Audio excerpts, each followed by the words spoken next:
Welcome back to another episode of Salty Bottom Outdoors. Getting a pretty late start, had some errands to run on my day off, got them all done. I'm on the water at about 10:30. Just launched out of the Point Marina in Slidell. If y'all haven't been here since they remodeled and upgraded, really nice place to launch. Brand new bait shop, brand new tackle shop, nice parking lot, nice ramp. Docks have all been fixed. They got a fuel dock, they got a restaurant. Really nice place to launch out of. I will definitely be coming back, especially in the fall when the trout are further inside. Target species today is trout mostly. It's a little breezy, but it's calmer than I thought. I'm gonna go scout around, hit a few spots, see where the trout are holding. They should be moving out soon. As soon as this wind dies down, we're gonna be running out to the rigs in Lake Bourne and out to the Biloxi Marsh. But for now, what I'm seeing, they're still inside. And I'm gonna hopefully confirm that today. Get out this no wake zone and I will see y'all at the first fishing stop.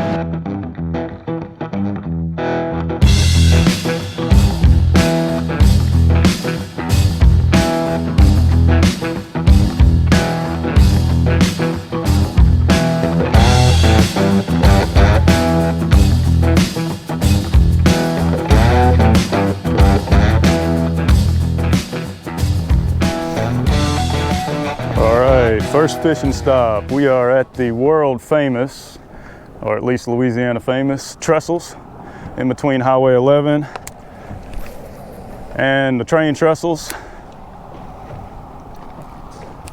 Beautiful trout green water. This is the type of water we like to see. Throwing a 3/8 jig head, a shrimp creole, a couple of fellas right there I just passed. Had a fish in the boat when I went past. They said that they've been hitting clearer colors. Shrimp creole, magneto, something like that. They said they're tight to the bridge. So when you're fishing these bridges, especially when they're holding tight to structure, you want to get that jig head as close to those pilings as you can. The bait fish and shrimp that they're chasing are hanging tight on that structure. You got to make sure you get it all the way to the bottom. Give it a few seconds to sink before you start working it.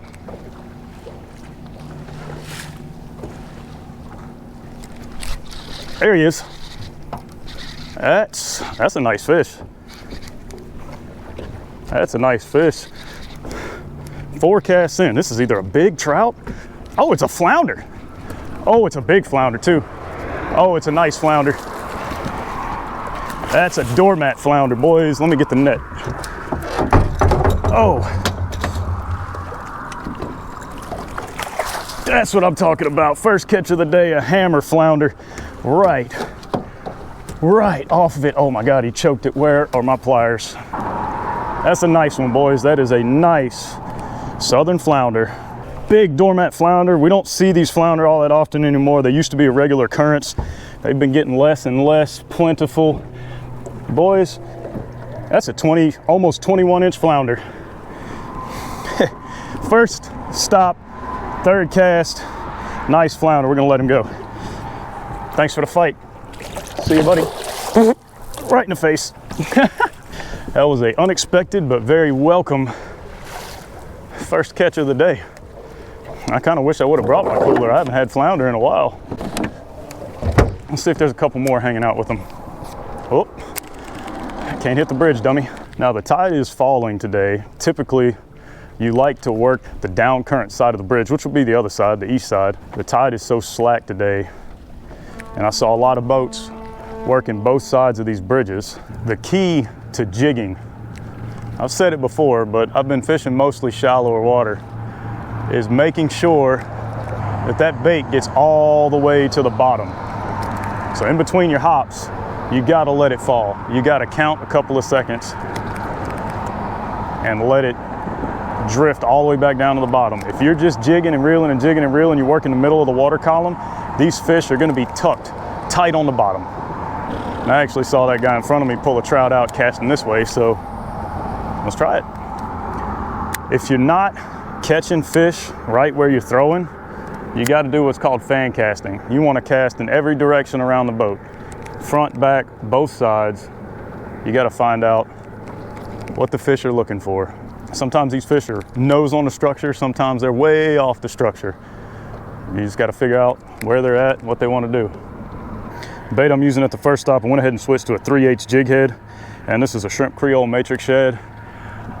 I'm fishing about 14 feet of water or so here, so you definitely wanna have a heavier jig head. This water is absolutely gorgeous. Visibility is probably 2 to 3 feet. And visibility like this, you want to use lighter colors, more clear colors like the shrimp creole, magneto, holy jolly, ultraviolet. That was a hit. And he's on it. That might be another flounder. That's a nice fish. That's a heavy fish. That might be another flounder. Oh, or it could be a red. Okay, that might be a red. That might be a red. Let's find out here in just a second. This clean water, I should be able to see him pretty quick. That's got to be a red. That's got to be a red. Oh, he's coming up. That's a nice trout. That's a real nice trout. Oh, take him. He jumped out of my net. Woo, that's a nice trout. Choked that matrix shad down. That is a nice 19-inch trout. First trout of the day. All right, let's get this girl back in the water. There we go. Back down to the bottom she goes. She was up in the shadow of that bridge too. She hit it twice. Hit it on the first jig, I missed it. Let it fall back down, and when I went to jig it the second time, she was on it. That's when they like to hit it on the fall. That's why it's important to let it fall. So everybody's like, oh, the trestles aren't hot this year. Yeah, they are. You watch the guides. And I was like, oh, he smoked it. Oh, they smoked it. That's another nice fish. Oh, that's,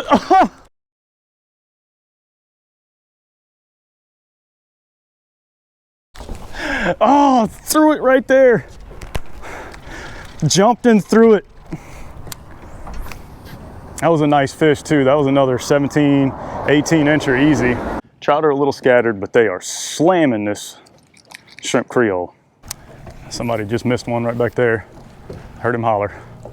I know that sound. Made the same sound that I made when that nice one just slung my lure at me. Whoop. Bounced it off the pylon. Oh, that was a good hit. I think it broke. It did break. What happened? I wonder if me hitting that pylon frayed my line a little bit. I set the hook on it, broke off. I'm thinking when I bounced it off that pylon, it might have frayed my leader a little bit. I moved, I don't know, half-mile down or so, and I moved to the down current side of the train tracks themselves, AKA the trestles. Holy Jolly was the hot color this past winter. So this is the Holy Jolly, mostly clear with some green and blue flakes in it. You gotta have light line in this type of water. This water is so clear. You come out here with 30-pound monofilament, you're gonna miss a lot of fish because they can see that line in the water long before they ever hit it. Try and jig in a little bit faster, see if that makes a difference. Yep. Yep. Oh, that's a nice fish. Spot lock. That's a nice fish. I don't know if that's a trout. That feels like a flounder or something. He's just, yep, it's another flounder. No, it's not, it's a ray. I have never in my life hooked a ray on artificials. That's crazy. First ever stingray on straight artificials. See you, buddy. That poor thing must have just been swimming by, minding his own business. And I just happened to feel him. That's that hair trigger hook set. There's another, that was a, oh my God, that's a nice fish.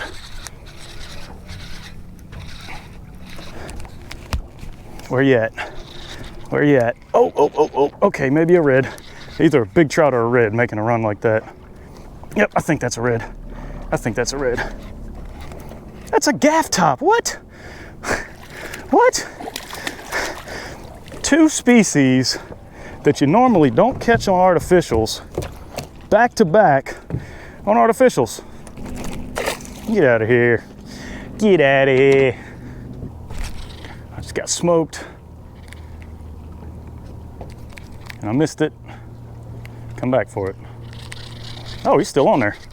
Either he's still on there or something else came and hit it. That's a trout. Ain't as big as the last one, but that's still a healthy trout. A nice 15-inch or so. There we go. On the Holy Jolie. Oh, he was so good, he wasn't coming off. There you go, 15-inch trout. See you, buddy. 75 degree, clear, green water has these trout. They're scattered. They're not stacked up in any one spot, but they are slamming these lures. Look, look, look. Look at the rays. Y'all see those cownose rays swimming? Believe those are cownose rays. If y'all know for sure, let me know in the comment. That was a hit. That was a more subtle hit. That's definitely a trout with a hit like that. Yep, another nice trout. All right, so my camera died right as I pulled in another 15-inch trout. I want y'all to see this. You see this? When I had him on the deck, this is what he threw up. It's a little minnow or a croaker, something like that. And if you notice, matching the hatch, similar color. You want to fish what they are eating, if that wasn't obvious. They are definitely keying in on minnows right now. So that was another hit. I just turned the spot lock off too. Turn it back on. Spot lock. Yep, he was on it. Oh, that's a nice one. Another 15-inch or so. Oh, it might be a little bigger than the last one.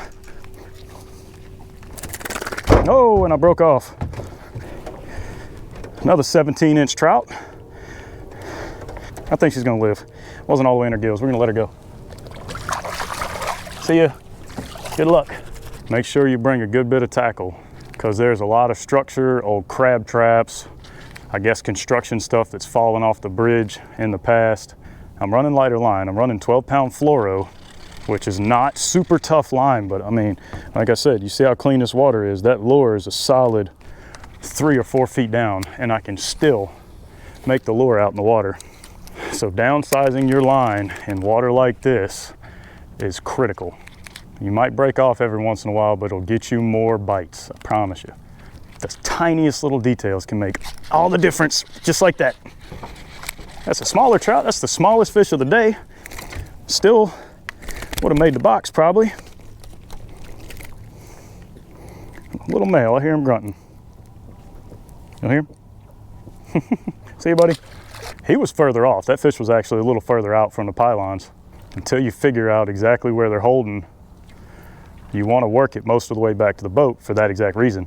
While I'm going under this bridge, I told y'all before, when you come out here, you got to be prepared to lose some tackle. I dinked this lure off the bridge a couple of times, and I got a little fray right there. You see it? You dink it off the bridge a couple of times, you need to check your leader. That could cost me the next fish. These extra pilings here, you always want to make a point to fish there. Not guaranteeing the fish are going to be there, but I just got thumped. It's just more places for the bait fish to hide, more places for the fish to orientate. When the current's rolling, it breaks more current. I've preached that before. You're looking for something that's different. And so are these fish. They're gonna cruise along these pilings. They're gonna cruise along these trestles until they see something different. That's something different. Oh, there was one on it. He was just on it. Never felt the bite. Never felt the bite. It's a nice trout. That would have been another keeper in the box, but we are not keeping today. Another nice trout. Another 15, maybe 16-incher. See you, buddy. Resume. As soon as I was about to take spot lock off, I got hit. That was a bite. God, I hate subtle bites. Frustrating. Where did the aggressive fish go? Come back. All right, so I'm testing a theory. I had lots of bites at that last fire break with those extra pilings.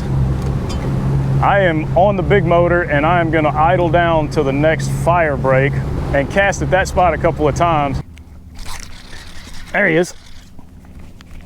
I hope I got the camera on. It's a smaller fish, unless he's just running at the boat. Smaller fish, yep. Little dinker.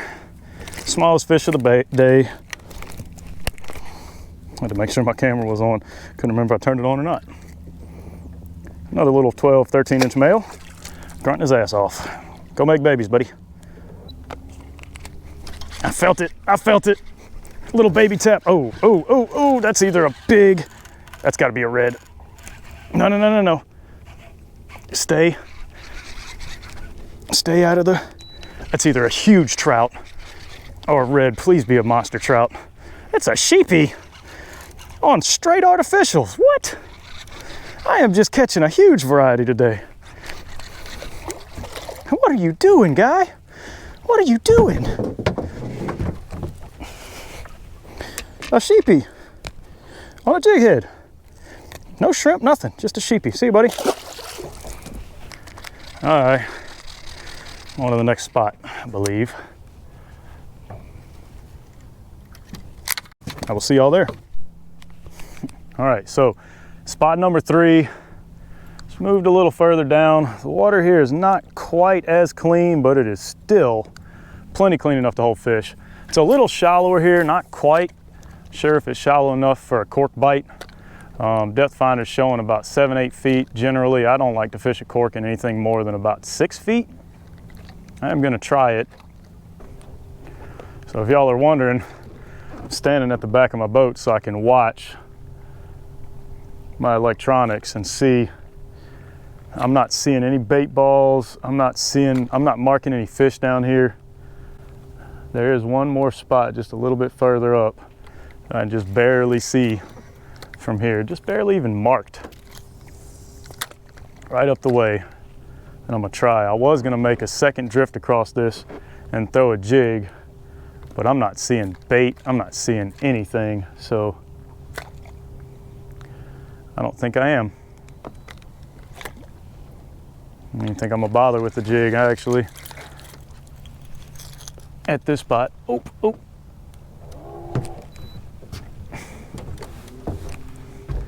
Y'all see that?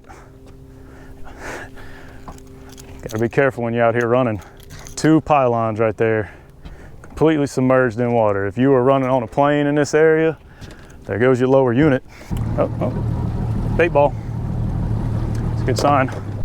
Missed a fish. I was reeling up on my last cast and followed it up to the boat. I watched him hit it right there, but I missed him. That was a fish. I know where they're at. Spot lock. I know where they're holding. The same area that last bite came in. And I'm on to the next spot. 2 subtle bites, 1 following fish. Not enough to keep me here. So, got a little bit of a run for the next spot. I will see y'all there. I don't know what it was, but I've watched something blow up bait a little bit further down that way, down these rocks, pretty good. There's bait getting blown up down there. I watched it. Oh yeah, I see it. Oh yeah. All right, all right, all right, all right, all right. Twitch bait. It's twitch bait time.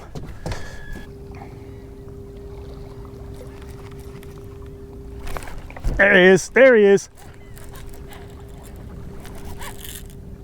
That's gotta be a red. Oh, are you kidding me? It's a good sign though. That was a big fish. I think that was a red. So final stop of the day, pushing back into this bayou. I really want to get my slam today, redfish, flounder, and trout. Trout bite seemed to have slowed to a crawl, so I figured it was wasn't a bad time. Try and find some redfish.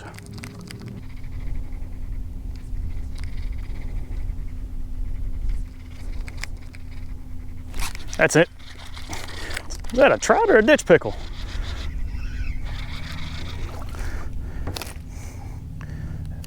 Is that a holy crap, guys. This is my first ever tarpon. Look at that. I caught a tarpon. Itty bitty little fella. Right at the mouth of this bayou. That's crazy. That is, I literally have never caught a tarpon before today.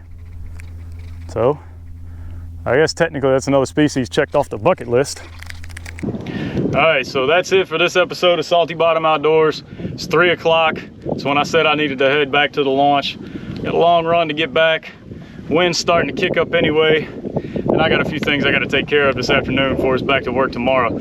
I hope y'all enjoyed this episode. Please remember to hit that like and subscribe button down below so you don't miss anything from Salty Bottom Outdoors. I'm gonna get on the big motor and get back to the house.